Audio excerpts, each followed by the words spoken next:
নিশ্চয়কৈ মই এই মুহূৰ্তত উপস্থিত আছোঁ তেজপুৰৰ ঐতিহাসিক শ্ৰী শ্ৰী মহাভৈৰৱ মন্দিৰত আৰু মহাশিৱৰাত্ৰিৰ ওলগ জনাইছোঁ আপোনাৰ জৰিয়তে সকলোলৈ। আৰু দেখা পোৱা গৈছে আজিৰ দিনটোত যিহেতু 9:41:25 পৰা শিৱৰাত্ৰিৰ লগ্ন আৰম্ভ হ'ব আৰু ঠিক তাৰ প্ৰাক মুহূৰ্ততে দেখা পোৱা গৈছে ভক্তপ্ৰাণ লোকসকল আহিছে আৰু মই সামগ্ৰিকভাৱে মন্দিৰৰ পৰিৱেশ দেখুৱাম। আৰু এই মুহূৰ্তত যিহেতু তেজপুৰ মহাভৈৰৱ মন্দিৰত উপস্থিত আছোঁ আৰু যি মন্দিৰৰ মূল প্ৰৱেশদ্বাৰ সেই প্ৰৱেশদ্বাৰ বন্ধ কৰি দুটা কাষত পুৰুষ মহিলা ভক্তৰ ৰাইজৰ বাবে পৃথকে পৃথকে ইয়াত এই মুহূৰ্তত মন্দিৰ পৰিচালনা সমিতিয়ে তেওঁলোকে শাৰী পাতি যোৱাৰ ব্যৱস্থা কৰি দিছে আৰু সুন্দৰ ৰূপত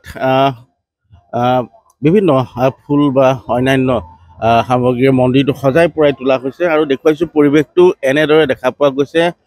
আজিৰ এই দিনটোত মহাশিৱৰাত্ৰি উপলক্ষে যিহেতু ভক্তপ্ৰাণ লোকৰ সমাগম ঘটিছে আৰু আমি দেখুৱাম পৰিৱেশটো বিভিন্ন প্ৰান্তৰ যিহেতু লোকসকল আহিছে আৰু আশা কৰা হৈছে প্ৰতিবাৰৰ দৰে আজি আৰু কাইলৈ এই দুইটা দিনত প্ৰায় লক্ষাধিক ভক্তৰ সমাগম ঘটিব আৰু মন্দিৰ পৰিচালনা সমিতিয়ে সুচাৰুৰূপে পূজা অনুষ্ঠিত কৰাৰ ক্ষেত্ৰত তেওঁলোকে যাৱতীয় ব্যৱস্থা গঢ়ি তুলিছে।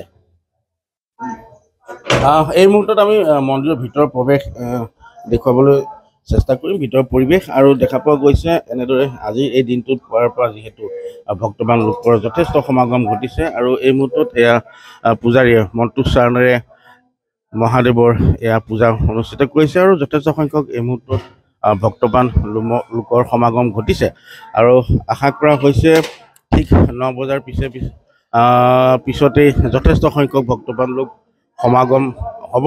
আৰু এই মুহূৰ্তত তেজপুৰৰ যি ঐতিহাসিক এই যি মহাভৈৰৱ মন্দিৰ সেই মহাভৈৰৱ মন্দিৰ আমি ভিতৰৰ পৰিৱেশ দেখুৱাইছোঁ আৰু এই মুহূৰ্তত এয়া পূজা অৰ্চনা অব্যাহত আছে আৰু জিলা প্ৰশাসন তথা আৰক্ষী প্ৰশাসনেও নিৰাপত্তাৰ দিশটোত বিশেষভাৱে তেওঁলোকে দৃষ্টি ৰাখিছে। CCTV কেমেৰাকে ধৰি তেওঁলোকে ভক্তপ্ৰাণ লোকৰ ক্ষেত্ৰত তেওঁলোকে নিৰাপত্তাৰ দিশটো বিভিন্নভাৱে তেওঁলোকে চোৱা চিতা কৰিছে আৰু বাহিৰত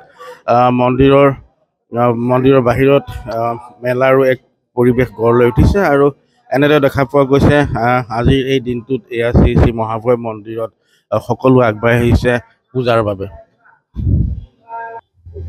ভিতৰৰ পৰিৱেশ দেখুওৱাৰ সমান্তৰালকৈ আমি বাহিৰৰ পৰিৱেশো যিহেতু দেখুৱাইছোঁ আৰু আমি উল্লেখ কৰিছোঁ পুনৰবাৰ মহাভৈৰৱ যি মন্দিৰ পৰিচালনা সমিতি তেওঁলোকে সুচাৰুৰূপে পূজাভাগ অনুষ্ঠিত কৰাৰ ক্ষেত্ৰত তেওঁলোকে বিগত কেইবাদিনো ধৰি তেওঁলোকে যথেষ্ট কষ্ট কৰিছে আৰু মন্দিৰ চৌহদ সুন্দৰ ৰূপত সজাই পৰাই তুলিছে আৰু লক্ষাধিক ভক্তৰ যিহেতু দুইটা দিনৰ সমাগম ঘটিব গতিকে তেওঁলোকে ভক্তপ্ৰাণ ৰাইজক আদৰিবৰ বাবে চেষ্টা চলাইছে। মোৰ লগত মন্দিৰ পৰিচালনা সমিতিৰ সম্পাদক আছে হিৰণ্য বৰা, আপোনাৰ কাষলৈকে আহিছোঁ। কেনেধৰণৰ প্ৰস্তুতি এইবাৰ?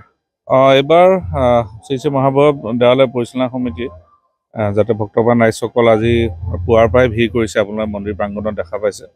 আজি পুৱা 9:41 পৰা পূজাৰ লগ্ন আৰম্ভ হ'ব আৰু অহাকালি পুৱা 8:29 থাকিব। গতিকে এই সময়কণতে যথেষ্ট ভক্তপ্ৰাণ ৰাইজ অসমৰ চাৰিওকোণৰ পৰা আহে বাবাৰ আশীষ গ্ৰহণ কৰিবলৈ আৰু আমি মন্দিৰ পৰিচালনা সমিতিৰ চেষ্টা কোনো ধৰণৰ ত্ৰুটি কৰা নাই।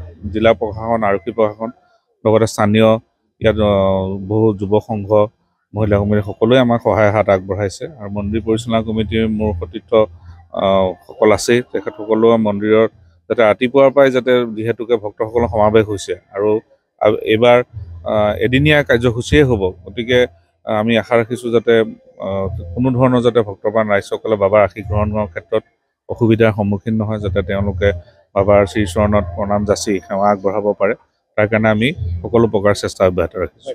ধন্যবাদ জনাইছোঁ আৰু কেমেৰা সহযোগী দেখুৱাইছে মন্দিৰৰ পৰিৱেশটো আৰু এনেদৰে এতিয়া ক্ৰমশঃ ভক্তপ্ৰাণ লোকৰ সমাগম বৃদ্ধি হ'বলৈ ধৰিছে আৰু যদিওবা পৰিচালনা সমিতিয়ে এটা দিন তেওঁলোকে মহাশিৱৰাত্ৰি আয়োজন কৰিছে, তৎসত্ত্বেও যিহেতু কালিলৈ পুৱা প্ৰায় 8:29 শিৱ লগ্ন আছে গতিকে অহাকালিৰ দিনটোতো দেখা পোৱা যাব ভক্তপ্ৰাণ লোকৰ ভিৰ। গতিকে এই মুহূৰ্তত আমি তেজপুৰ মহাভৈৰৱ মন্দিৰৰ পৰিৱেশ দেখুৱাই ল'ব। এনেদৰে মহাশিৱৰাত্ৰিৰ যি মহা আয়োজন তেজপুৰৰ এই শ্ৰী শ্ৰী মহাভৈৰৱ মন্দিৰত, এতিয়া ইয়াত দেখা পোৱা গৈছে ভক্তপ্ৰাণ লোকৰ সংখ্যা ক্ৰমান্বয়ে বৃদ্ধি পোৱা পৰিলক্ষিত হৈছে।